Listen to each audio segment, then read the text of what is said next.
Hello, and here we are again for our Tuesday Torah study. We're going to continue with our exegesis of the 26th Psalm. We're going to take a look at verse 2 of chapter 26 of Psalms, or the 26th Psalm. Read it in English. It simply says, "Examine me, O Yahuwah, and try me. Test my kidneys and my heart." So, what is David talking about? So, we start with this first word, which is bachani.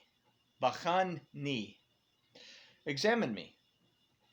The root here is bachan, that means to not only examine, but holds the same meaning as the next two words that we're going to take a look at here in just a minute. To prove and to try. What we need to consider here is that this word is also used in the testing of gold, silver, and other metals for purity. So that's not just examine me, not test me, not prove me, but examine me for purity. Now, is this something that my Elohim should be concerned about doing, or is this something that I should be concerned about doing? Is looking at myself. What do I need to improve on to get to where I want to be in not only my relationship with Yahuwah, my Elohim, but in my relationship with everyone around me? So let's take a look at this next word, which is nasa, prove.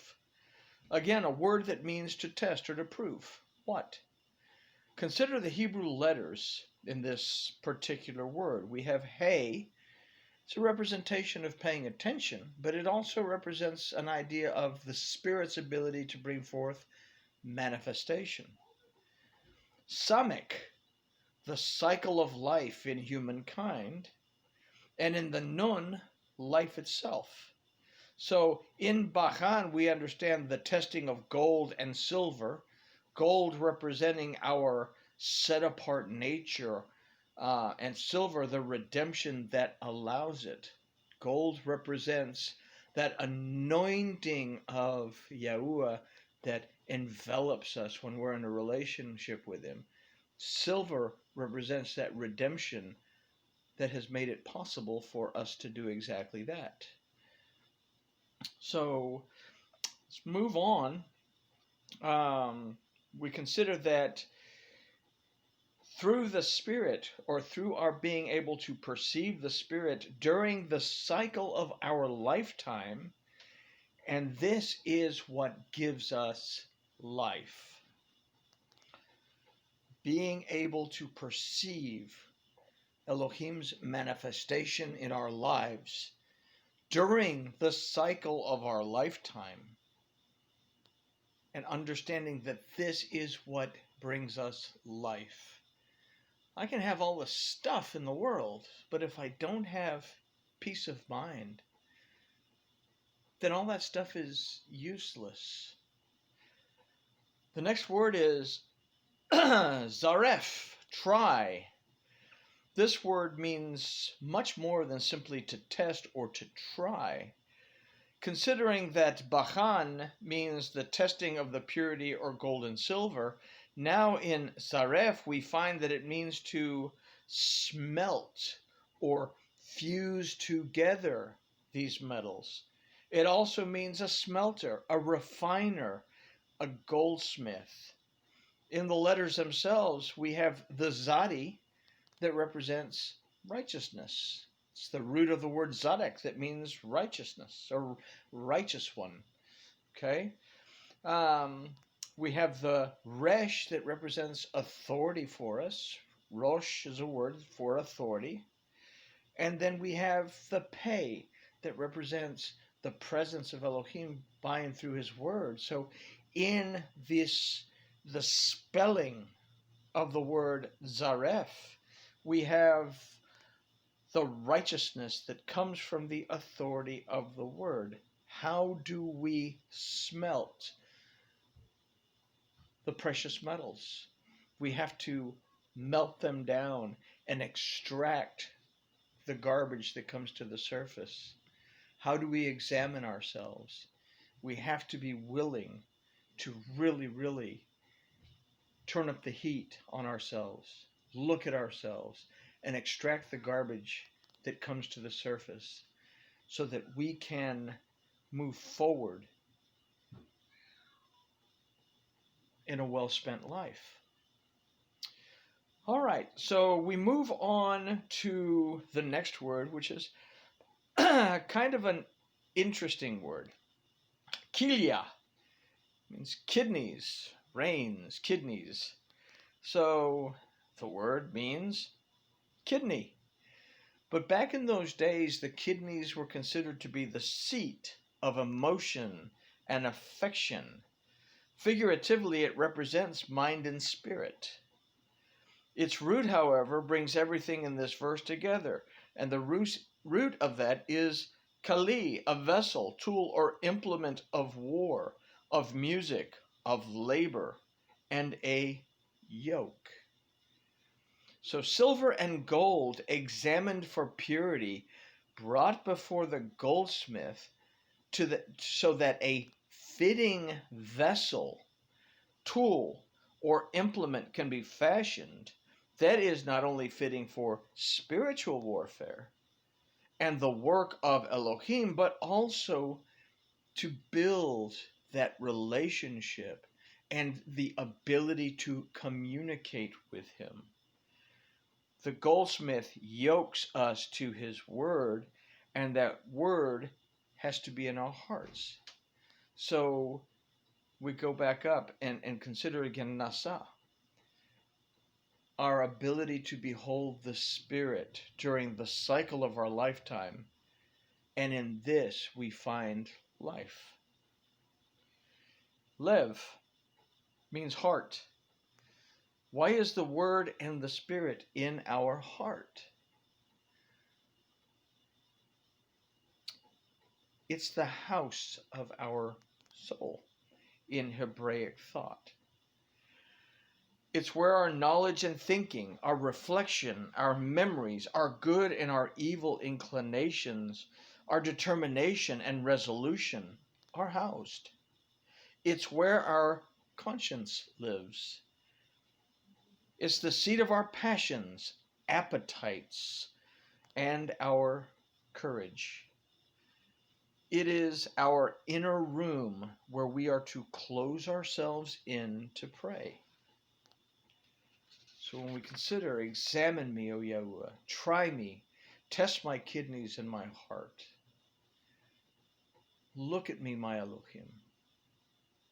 Guide me along the way so that I can pay attention to your Spirit by and through your word throughout the cycle of my life, and so that I can understand what it is that gives me life and gives me meaning in my life. I could have all the stuff in the world, but stuff without meaning is basically useless. While we're at it, let's go ahead and take a look at verse 3. Why not? This will just cut down how many millions more verses we have to do throughout our study of the 26th Psalm. But verse 3, for your mercy is before my eyes, and I have walked in your truth.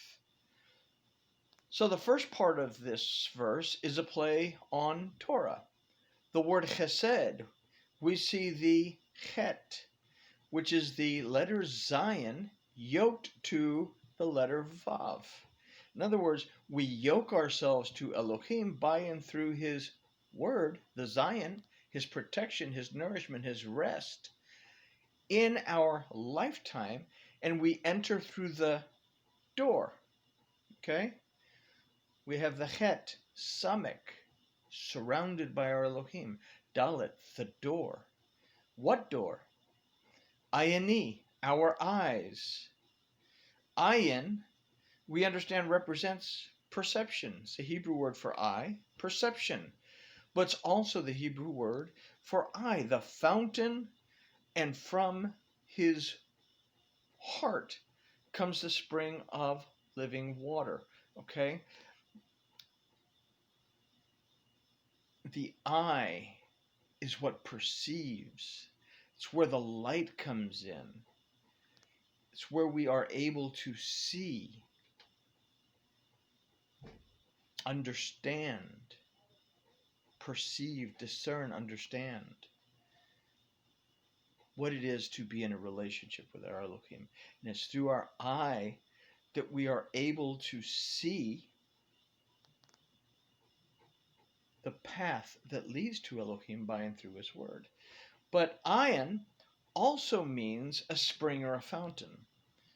And in John 4:14, Yahusha is the door, the word, the fountain, and from his heart come springs of living water. See, there I got ahead of myself earlier, so I had to figure out, okay, well, where am I? Oh, look at there, the first question in the Torah. Where are you, right? Okay. Yahusha is the door, the word, the fountain, and from his heart come springs of living water. For us to walk in truth, we must be able to and willing to believe and receive the word and the salvation, the mercy, the deliverance, the restoration that comes from Yahuwah, who is our Elohim. So we'll take a look at the next couple of verses next week, because they deal specifically with not becoming involved with those things in life that can and will affect our perception, things that will cause our inclination to waver. We have to be willing to walk in truth. Walk with Yahuwah, who is present. Remember, it's not simply enough to say, oh, I believe in something called God. Am I aware that Yahuwah Elohim is present?